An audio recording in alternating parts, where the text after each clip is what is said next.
திருவண்ணாமலையினுடைய அதிகாரிகள் இவர்களுக்கான ஜாதி சான்றிதழை வழங்குவதிலே தாமதம் செய்வது அல்லது மறுப்பது என்பதை தொடர்ச்சியாக செஞ்சுட்டே வர்றாங்க. அந்த மக்கள் எத்தனை காலம் தான் போராடுவாங்க என்பதை தான் இந்த சமயத்தில் கேள்வி கேட்க விரும்புகின்றோம். அப்புறம் இந்த அதிகாரிகளுக்கு எங்களுக்கு ஒரு கேள்வி இருக்குது. இந்த அதிகாரிகள் ஏதோ அரசர்களை போல, ராஜாவை போல அவங்க வந்து தலைக்கு மேலே 4 கொம்பு முளைச்சிட்டு எப்போ நடந்துகிட்டே இருக்கிறாங்க. பல இடங்களை பார்த்துட்டே இருக்கிறோம். அவர்கள் முறையான ஆவணங்கள் இருந்தால் அரசு சட்டம் என்ன சொல்லுகிறதோ, ஆணை என்ன சொல்லுகிறதோ, அரசியல் சாசனம் என்ன சொல்லுகிறதோ அதை நடைமுறைப்படுத்துறது தான் இருக்கிறாங்க. ஆனால் அதிகாரிகள் அதை செய்யறதே கிடையாது.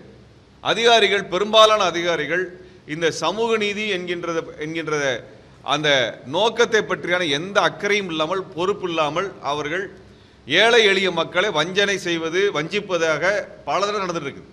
இந்த பழங்குடி மக்களுக்கு அவருக்கான ஆணை இருக்கிறது, அவருக்கான ஆதாரங்கள் இருக்கிறது. இதுக்கு ஒரு நீண்ட வரலாற்று பின்னணி இருக்குது. இது இன்னைக்கு திடீர்னு அந்த ஆவணம் வரல. அவர்கள் எடுக்கும் பொழுது அவங்க சொல்லுறாங்க, எட்கர் தஸ்டன் என்று சொல்லப்படுகின்ற மானுடவியல் ஆய்வாளர் 100 ஆண்டுகளுக்கு முன்பே இவர்களை பற்றி பதிவு செய்திருக்கிறார். அதையெல்லாம் கொடுத்து தான் ஆய்வறிக்கையை கொடுத்துருக்கிறாங்க. இதையெல்லாம் எதையுமே படிக்காத அதிகாரிகள் இங்கே பொறுப்புக்கு வந்துட்டு எதை சமூக நீதியை பற்றி பொறுப்பே இல்லாமல், அண்ணல் அம்பேத்கர் அவர்களையோ தந்தை பெரியார் அவர்களை பற்றியான எந்த அறிவும் இல்லாமல் ஏழை எளிய மக்களுக்கு இந்த ஆவணம் கொடுக்கறதுல, இந்த சான்றிதழ் கொடுக்கறதுல அவங்க அதிகார திமிரை காட்டுவது நடந்துகிட்டே இருக்குது. இது போன்ற அதிகாரிகளை களை எடுக்க வேண்டியது ஆட்சியாளர் பொறுப்பு. இதற்காகத்தான் நாங்கள் எம்எல்ஏக்களையும் எம்பிக்களையும் அமைச்சர்களையும் ஓட்டு போட்டு தேர்ந்தெடுத்து அனுப்புகிறோம். எதுக்கு அனுப்புகிறோம்? அந்த அதிகாரிகள் ஒழுங்காக வேலை செய்யணும். அதிகார திமிரோடு நடந்தால், ஊழல்வாதிகளாக இருந்தால், அவர்களுக்கான பொறுப்பை வேலையை செய்யாமல் இருந்தால் அவங்களை பணியிடை நீக்கம் செய்வது, இடமாற்றம் செய்வது அல்லது பணியிலிருந்து நீக்குவது என்கின்ற வேலையை செய்கிறதுக்கு தான் இவர்களுக்கு பொறுப்பு இருக்கிறது. அப்போ மக்கள் பிரதிநிதிகள், எம்எல்ஏவாக போகிறவங்க, அமைச்சராக போகிறவங்களாம் எதுக்கு போகிறாங்க அப்படின்னா கொள்கை திட்டம் வகுப்பதும், அந்த கொள்கை திட்டம் நடைமுறை ஆகிருக்குதா, அதிகாரிகள் ஒழுங்காக செயல்படுத்துகிறாங்க பார்க்கறதுக்கு இருக்குது. ஆனால் அப்படியான எதுவும் நடப்பதில்லை. நாங்கள் கேட்கிறது என்னென்னா, இதை சென்னைக்கு வந்து அவர்கள் பத்திரிகையாளர் சந்திப்பை நடத்தினா இந்த அரசாங்கத்துக்கு அதிகாரிகளுக்கு சொல்ல வேண்டிய நிலைமை இருக்குனால், இந்த அரசாங்கம்னு ஒன்று இருக்குதா, வேலை செய்யுதா? ஒரு பழங்குடிகள் மக்களுக்கு இன்னும் சொல்ல போனால் இந்த சமூகத்தில் முதல் பட்டதாரி இங்கே வந்திருக்கிறார். இருக்கிறார் ஒரு முதல் பட்டதாரி இந்த சமூகத்தில். இப்போ இந்த சமூகத்தில் முதல் பட்டதாரியாக வந்து இன்னும் சொல்ல போனால் இவருக்கு உரிய நேரத்தில் ஜாதி சான்றிதழ் அந்த அதிகாரி கொடுக்காததுனால இவர் பட்ட மேற்படிப்பு படிக்க முடியாமல் போயிருக்குது, தொழில் கல்வி படிக்க முடியாமல் போயிருக்குது. இதெல்லாம் காரணம் யாரோ ஒரு அதிகாரி பண்ண திமிரு, அந்த அதிகாரியினுடைய செயலற்ற தன்மை, அந்த அதிகாரியோட பொறுப்பற்ற தன்மை தான். இந்த அதிகாரிகளே இன்னைக்கு அதிகாரத்துக்கு வந்திருக்கிறாங்க, வேலை வாய்ப்பு கிடைச்சிருக்குன்னா இடஒதுக்கீட்டினால தான் கிடைச்சிருக்கே ஒழிய அவங்களுக்கு யாரோ ஒருத்தர் முறையான நேரத்தில் சரியான நேரத்தில் ஜாதி சான்றிதழ் கொடுத்ததுனால தான் அதிகாரியாக மாறி இருக்காங்களே ஒழிய அவர்களாக இருக்கக்கூடிய திறமையிலலாம் இங்கே வரல. அவர்களுக்கான உரிய சமூக நீதி இடஒதுக்கீடு காரணமாகத்தான் அவர்கள் உரிமை உறுதி செய்யப்பட்டது. அந்த சமூக நீதி என்பது அனைத்து மக்களுக்கும் கிடைக்க வேண்டும் என்ற அதிகாரிகள் உரிய முறையில் நடவடிக்கை எடுக்கலைனால் திராவிட முன்னேற்ற கழக அரசு, திமுக அரசு உடனடியாக அந்த அதிகாரிகள் மீது நடவடிக்கை எடுக்க வேண்டிய கட்டாயம் இருக்கிறது. ஏனென்றால் நீங்கள் தான் மக்கள் பிரதிநிதிகள்.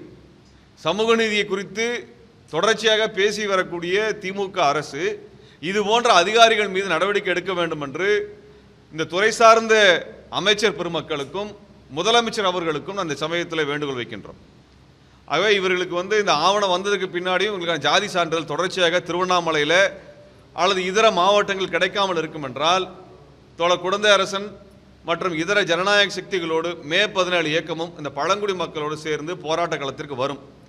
எந்த அதிகாரிகள் எல்லாம் இது போன்ற அநீதியான செயலை செய்கிறார்களோ அவர்களுக்கு எதிரான அவர்களது பெயரோடும் அவர்கள் செய்யக்கூடிய இது போன்ற அதிகாரத்தன்மையை அம்பலப்படுத்துகின்ற அந்த போராட்டத்தையும் நாங்கள் எல்லாம் சேர்ந்து மேற்கொள்ள வேண்டிய நிலை ஏற்படுத்தி விடாதீர்கள் என்பதை சமயத்தில் சொல்லிக் கொள்கிறோம்.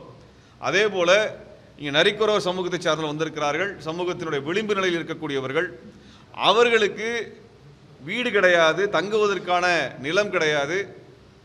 கடந்த ஆட்சியாளர் கந்தசாமிங்களா, அவர் திருவண்ணாமலை மாவட்டத்தினுடைய ஆட்சியாளர் மரியாதைக்குரிய கந்தசாமி அவர்கள் அவருக்கு நிலம் ஒதுக்கி கொடுத்தும் கூட அந்த நிலத்தில் அவர் குடியேற முடியாமல் அங்கே இருக்கக்கூடிய ஆதிக்க சமூகத்தினர் அவர்களை விரட்டுறாங்க. இது மிக அநீதியானது. இந்த நிலத்தில் அனைத்து மக்களும் சமமாக வாழ்வதற்குரிய அதிகாரமும் உரிமையும் அரசியல் சாசனம் கொடுத்திருக்கிறது. ஆகவே இவர்களுக்கான பாதுகாப்பை தமிழ்நாடு அரசு உறுதி செய்து இவர்களுக்கு உரிய வகையிலே வாழ்வதற்கான வீடுகளை கட்டி கொடுப்பதும் பாதுகாப்பு கொடுக்க வேண்டும் என்கின்ற கோரிக்கையும் இச்சமயத்தில் நாங்கள் முன்வைக்கின்றோம். கிட்டத்தட்ட 250 குடும்பங்கள் இவ்வாறு வாழ வழியின்றி வீதிகளில் வசித்துக் கொண்டிருக்கிறார்கள். ஆகவே இந்த பழங்குடிகள் சமூகத்திற்கு, ஏன்னா அவங்க பழங்குடி சமூகங்கிறது பெரிய எண்ணிக்கை கிடையாது, அதனால் ஒரு தொகுதியில் ஓட்டு நிர்ணயிக்கக்கூடிய இடத்துல அவங்க கிடையாது. அதனால் அவர்களை நிராகரிப்பது என்பது எளிமையாக நடந்துக்கிட்டே இருக்குது. ஆகவே அப்படிப்பட்ட சிறுபான்மையாக இருக்கக்கூடிய இந்த சமூகத்திலே ஒதுக்கப்படுகின்ற மக்களுக்கு ஆதரவாக நாங்கள் எப்பொழுதும் இருப்போம். இந்த மக்களுக்கான சாதி சான்றிதழ் பிரச்சனையிலே இது நாம் ரொம்ப நீண்ட காலமாக கேட்டுக்கொண்டிருக்கிறோம். தொடர்ச்சியாக தோழர் போராடி கொண்டே வருகிறார்கள். எவ்வளோ காலம்தான் போராடுவது? இதற்கு முடிவு கட்டுகின்ற வகையிலே மாண்புமிகு முதல்வர் அவர்கள் உடனடியாக இதில் தலையிட்டு ஏன்னா இந்த பழங்குடிகளுக்கு ஆதரவாக இருக்கிறேன் என்று மாண்பு முதலமைச்சர் வெளிப்படையாகவே பேசியிருக்கிறார். பழங்குடிகள் வீட்டுக்கே நேராக சென்றிருக்கிறார். அப்படிப்பட்ட இடத்துல அவர்கள் கவனத்திற்கு அந்த மக்களின் சார்பாக அவர்கள் கோரிக்கையை நாங்கள் கொண்டு செல்ல விரும்புகின்றோம். உடனடியாக திமுக அரசு இந்த மக்களுக்கான விடிவை ஏற்படுத்தி தர வேண்டும் என்பதை இச்சமயத்தில் நாங்கள் வேண்டுகோள் வைக்கின்றோம். பாதகம் செய்பவரை கண்டால் நாம் பயங்கொள்ளலாகாது பாப்பா, மோதி மிதித்து விடு பாப்பா, அவர் முகத்தில் உமிழ்ந்து விடு பாப்பா. அண்மை செய்திகளை உடனுக்குடன் தெரிந்து கொள்ள இணைந்திருங்கள் இயம்நாடு தொலைக்காட்சியுடன்.